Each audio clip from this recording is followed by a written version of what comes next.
Le 6 juin 1944, les Alliés débarquent sur les plages de Normandie dans une opération audacieuse et historique, le jour J. Mais si les premières heures du débarquement sont une réussite, la progression vers l'intérieur des terres s'annonce bien plus complexe. Parmi les objectifs clés, la ville de Caen, verrou stratégique tenu par les Allemands. Ce qui devait être une conquête rapide s'est transformé en un cauchemar de plusieurs semaines, fait de combats urbains intenses, de bombardements massifs et de sacrifices innombrables. Voici le récit poignant de la bataille pour la libération de Caen. Dès la préparation du débarquement, Caen est identifié comme un objectif prioritaire.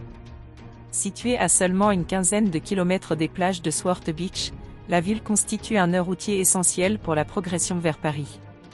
Sa capture rapide doit permettre aux Alliés de briser la résistance allemande en Normandie et de lancer la grande offensive vers l'intérieur des terres. Mais les Allemands, conscients de l'importance de la ville, la fortifient solidement. La 21e Panzerdivision ainsi que des éléments de la redoutable 12e SS Panzerdivision Hitler-Jugend sont déployés dans le secteur, bien décidés à transformer Caen en une place imprenable. Des bunkers sont construits, des champs de mines sont placés stratégiquement, et des canons anti-chars sont positionnés dans les rues et aux carrefours clés. La Wehrmacht prépare également des zones de tir croise pour maximiser les pertes alliées. Le 6 juin au matin, les Britanniques de la 3e division d'infanterie lancent leur offensive sur Caen. Mais rapidement, ils se heurtent à une résistance féroce. Les chars allemands, embusqués dans les ruines et les haies, stoppent l'avancée alliée. Les combats dans la campagne normande sont d'une intensité inouïe. Un soldat britannique se souvient, nous avancions en pensant que les Allemands étaient en retraite. Mais soudain, un Panzer émerge du nez et détruit nos blindés un à un. L'enfer a commencé à ce moment-là. Face à cette résistance, les Alliés modifient leur stratégie.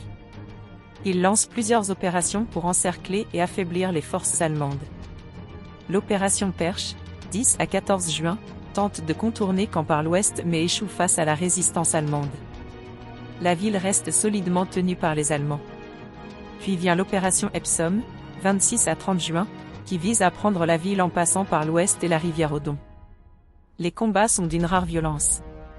Les Britanniques parviennent à percer les lignes allemandes mais se retrouvent freinés par des contre-attaques de la Waffen-SS. L'opération Charnwood, 8 à 9 juillet, marque un tournant.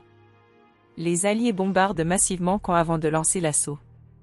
Ce bombardement dévaste la ville et fait de nombreuses victimes civiles. Un survivant racontera plus tard, nous étions cachés dans une cave. La terre tremblait, des murs s'écroulaient, et nous entendions les cris au loin. Après des combats de rue acharnés, le nord de la ville est enfin libéré le 9 juillet.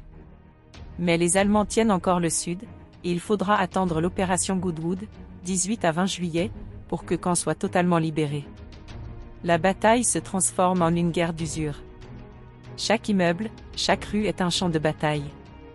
Les Allemands utilisent les sous-sols et les caves comme position retranchée, forçant les Alliés à progresser à coups de grenades et de lance-flammes. L'aviation alliée tente d'éliminer les points stratégiques, mais les Allemands se fondent dans les ruines, rendant la progression lente et meurtrière. Caen sort de la bataille en ruine. Plus de 70% de la ville est détruite, et des milliers de civils ont péri sous les bombes. La cathédrale Saint-Pierre, vieille de plusieurs siècles, est endommagée, et les rues ne sont plus que des champs de décombres. Militairement, la libération de Caen ouvre la route vers la Seine et permet aux Alliés de poursuivre leur avancée vers Paris. Mais la bataille a coûté cher, des milliers de soldats alliés ont laissé leur vie dans les bocages normands et les rues de la ville. Un vétéran britannique dira plus tard, Caen, ce n'était pas juste une ville à libérer. C'était un enfer à traverser. Mais nous savions que derrière chaque mur, il y avait la liberté à reconquérir.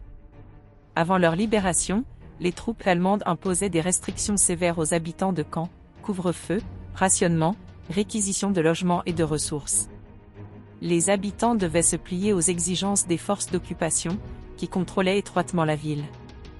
La propagande allemande tentait d'imposer l'idée d'une cohabitation forcée, mais la méfiance régnait. La résistance locale, bien que discrète, organisait des sabotages et fournissait des renseignements aux Alliés. La bataille de Caen fut donc l'une des plus dures de la campagne de Normandie. Elle incarne le prix de la liberté, payé par les soldats alliés et les civils normands. Aujourd'hui encore, La ville porte les cicatrices de son histoire et honore la mémoire de ceux qui se sont battus pour sa libération. Si cette histoire vous a intéressé, n'oubliez pas de liker cette vidéo et surtout de vous abonner pour découvrir d'autres récits captivants sur l'histoire. À bientôt.